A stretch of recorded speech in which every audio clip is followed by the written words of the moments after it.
Indian companies आजकल global players बन रही है, जो दिन रात दूसरी कंपनीज को एक्वायर करने में लगी हुई है। इंडियन कंपनीज के लिए एक सबसे बड़ा स्ट्रैटेजिक डेस्टिनेशन है यूनाइटेड किंगडम।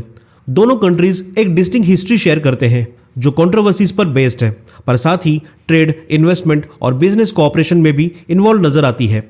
इंडियन कंपनीज के यूनाइटेड किंगडम में इन्वेस्ट करने का रीजन सिर्फ जियोपॉलिटिक्स नहीं है, बल्कि इसलिए भी है क्योंकि यूके दुनिया के सबसे इंपॉर्टेंट फाइनेंशियल पावर हाउसेस में से एक है। इसका टेक्नोलॉजिकल एडवांसमेंट और रोबस्ट मार्केट भी इस डिसीजन को सपोर्ट करते हैं।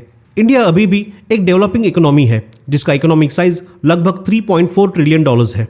ये यूनाइटेड किंगडम के $2.7 ट्रिलियन से काफ़ी ज़्यादा है, लेकिन फिर भी इंडिया को अभी भी एक फाइनेंशियल पावर हाउस नहीं माना जाता। इंडिया के इन्वेस्टमेंट्स जो कभी कभी $1 बिलियन से भी ज़्यादा तक पहुंच जाते हैं, एक डीपर मीनिंग को इम्प्लाई करते हैं। अगर इंडियन कंपनीज ओवरसीज कंपनीज में इतने बड़े लेवल का इन्वेस्टमेंट कर सकती है, तो क्या इसका मतलब ये है कि यूनाइटेड किंगडम में इंडिया के डोमेस्टिक मार्केट से ज़्यादा अपॉर्चुनिटीज़ है, जो आर्ग्यूबली दुनिया के सबसे तेज़ ग्रोइंग डेस्टिनेशन में से एक है? वेल, ये कहना काफ़ी कॉम्प्लिकेटेड है, लेकिन ये समझने के लिए कि इंडिया यूनाइटेड किंगडम में इतना ज़्यादा क्यों इन्वेस्ट कर रहा है, हमें ये समझना होगा कि इंडियन बिजनेसेस कौन सी कंपनीज को खरीद रहे हैं। शुरुआत करते हैं इंडिया की एक सबसे बड़ी और मशहूर कंपनी से, रिलायंस इंडस्ट्रीज। रिलायंस एक कंपनी है जिसका वैल्यूएशन लगभग $200 बिलियन है और जिसका रेवेन्यू $100 बिलियन से भी ज़्यादा है। इस वजह से उनका रीच काफ़ी सिग्निफिकेंट है। यूनाइटेड किंगडम में रिलायंस एक सबसे बड़े फॉरेन इन्वेस्टर्स में से एक है। 2021 में उन्होंने फेरेडियन लिमिटेड में £100 मिलियन का एक्विजिशन किया था। फेरेडियन दुनिया की leading global battery technologies companies में से एक है। 2019 में रिलायंस ने ब्रिटिश टॉय मेकर हैमलिस को भी एक्वायर किया था। एक्विजिशन के समय हैमलिस के पास 18 कंट्रीज में 167 स्टोर्स थे। इंडिया में रिलायंस के पास हैमलिस का मास्टर फ्रेंचाइजी है और फिलहाल ये 29 सिटीज में 88 स्टोर्स ऑपरेट कर रहा है। रिलायंस इंडस्ट्रीज ने 2021 में iconic British hotel stock park को भी £57 मिलियन में एक्वायर किया था। रिलायंस के अलावा टाटा ग्रुप भी है जो काफी टाइम से ब्रिटिश कंपनीज एक्वायर करता आ रहा है। साल 2000 में टाटा ग्रुप ने ब्रिटिश टी जायंट टेटली को एक्वायर किया, जो उस समय सिर्फ $407 मिलियन की डील थी। इस डील की वजह से टाटा एक ग्लोबल टी कंपनी बन गया। टाटा मोटर्स ने आइकॉनिक जैगुआर और लैंड रोवर को भी फोर्ड मोटर्स से एक्वायर किया। हालांकि ये एक यूएस कंपनी के अंडर था, लेकिन इन दोनों ब्रांड्स का हेडक्वार्टर यूके में है और उनकी हिस्ट्री भी यूके से जुड़ी हुई है। इन ब्लॉकबस्टर डील्स के अलावा टाटा ग्रुप ने 2023 के मध्य में अनाउंस किया कि वो यूके में एक गीगा फैक्ट्री के लिए €4 बिलियन का बड़ा इन्वेस्टमेंट कर रहा है। ये प्रोजेक्ट यूके में जैगुआर, लैंड रोवर के साथ साथ दूसरे मैन्युफैक्चरर्स के लिए भी बैटरी सिक्योर करेगा जो यूके और यूरोप में ऑपरेट करते हैं। ये गीगा फैक्ट्री 40 गीगावाट्स की कैपेसिटी के साथ यूरोप की सबसे बड़ी फैक्ट्रीज में से एक है और ये लगभग 4000 लोगों को एम्प्लॉयमेंट प्रोवाइड करेगी। आईटी फील्ड में भी इंडिया के सिग्निफिकेंट प्लेयर्स हैं, जैसे विप्रो और इन्फोसिस। विप्रो ने एक बार $1.45 बिलियन का डील करके कैपको, जो एक लंदन का हेडक्वार्टर कंसल्टेंसी फर्म है, उसे एक्वायर किया था। दूसरी तरफ इन्फोसिस ने 2017 में एक छोटी कंपनी ब्रिलियंट बेसिक्स को एक्वायर किया था।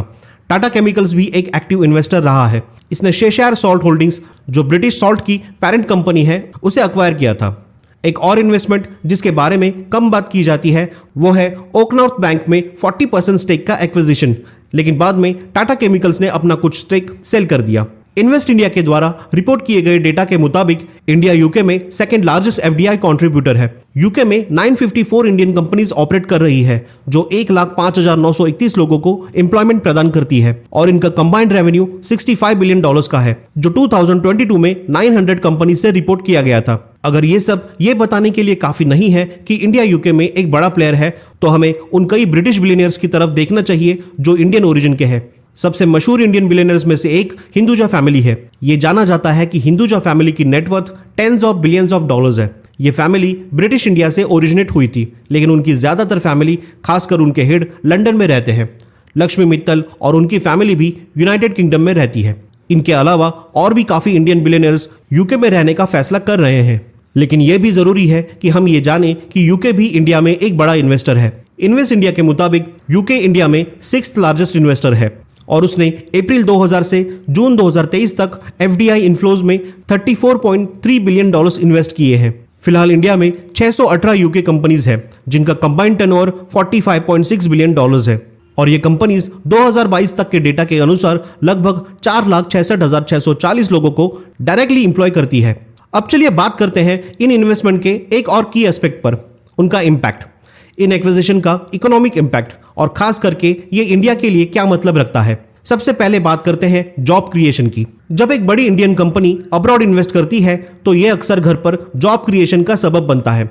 एक फॉरेन कंपनी को एक्वायर करके एक इंडियन फर्म नए टेक्नोलॉजीज और मार्केट तक एक्सेस पाती है, जो उसे अपने ऑपरेशंस को एक्सपांड करने में मदद देती है। इस एक्सपांशन के लिए एडिशनल मैन पावर की जरूरत पड़ती है और इस तरह जॉब्स क्रिएट होती है। अगला पॉइंट है टेक्नोलॉजी ट्रांसफर का। मिसाल के तौर पर टाटा ग्रुप ने जैगवार लैंड रोवर को अक्वायर करके एडवांस्ड ऑटोमोटिव टेक्नोलॉजी को अपने लिए अपनाया है। ये टेक्नोलॉजी फिर इंडिया में लाई जा सकती है, जो ऑटोमोटिव इंडस्ट्री में एडवांसमेंट्स के लिए रास्ता खोलती है, एक सेक्टर जिसे इंडिया डेवलप करने में रुचि रखता है। एक और जरूरी इंपैक्ट है इंडिया और यूके के बीच ट्रेड रिलेशंस का मजबूत होना। जब इंडियन कंपनीज यूके में इन्वेस्ट करती है तो ये रेवेन्यू लाती है, जो ट्रेड बैलेंस को फेवरेबल बनाता है। समय के साथ ये दोनों कंट्रीज के लिए बेहतर ट्रेड टर्म्स निगोशिएट करने में मदद करता है, जो दोनों के लिए फायदेमंद होता है। आखिरकार इन्वेस्टमेंट का सबसे इंपॉर्टेंट एस्पेक्ट ये है कि ये पैसे कमाता है। जब इंडियन बिजनेसेस ओवरसीज कंपनीज को खरीदते हैं तो ये पब्लिसिटी के लिए नहीं होता, बल्कि ये ओवरसीज पैसा कमाने के लिए होता है, डॉलर्स, यूरोज या पाउंड्स में। ये पैसा फिर कई चीजों में कन्वर्ट हो सकता है। इंडियन कंपनीज ये नए डॉलर्स यूज करके और भी ओवरसीज कंपनीज खरीद सकती है, या फिर ये पैसा अपने होम कंट्री में ले आकर एक और फॉर्म ऑफ कैपिटल के रूप में इस्तेमाल कर सकती है। मिसाल के लिए जैगवार और लैंड रोवर ने 2023 के क्वार्टर 4 में 7.1 बिलियन पाउंड से ज्यादा का रेवेन्यू रिपोर्ट किया और उन्होंने टैक्स और दूसरे चार्जेस के पहले 368 मिलियन पाउंड्स का प्रॉफिट कमाया।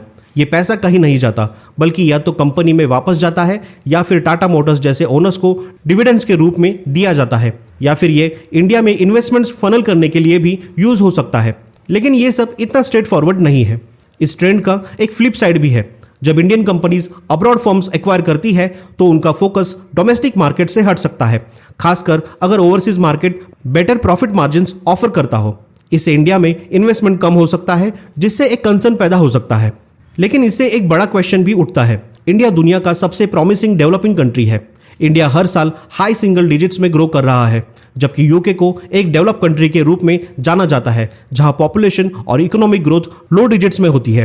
तो कैसे ये इंडियन बिजनेसेस अपने यूके में इन्वेस्टमेंट को जस्टिफाई कर सकते हैं? ये आर्ग्यूबली जियोपॉलिटिक्स का सवाल हो सकता है। जैसा हमने पहले कहा, हमें उन टेक्नोलॉजिकल ट्रांसफर्स को भी देखना होगा जो यहाँ इन्वॉल्व हो सकते हैं। आखिरकार जो भी हो, ये सब अच्छे इकोनॉमिक इम्पैक्ट्स हैं। ये एक्विजिशंस इंडिया को एक ग्लोबल पावर हाउस बनाने की तरफ एक कदम हो सकते हैं, और ये एक्विजिशंस सिर्फ यूके तक सीमित नहीं है, बल्कि ये पूरी दुनिया में देखे जा रहे हैं। इन एक्विजिशंस के बारे में आप क्या सोचते हैं? कमेंट्स में जरूर बताएं। धन्यवाद।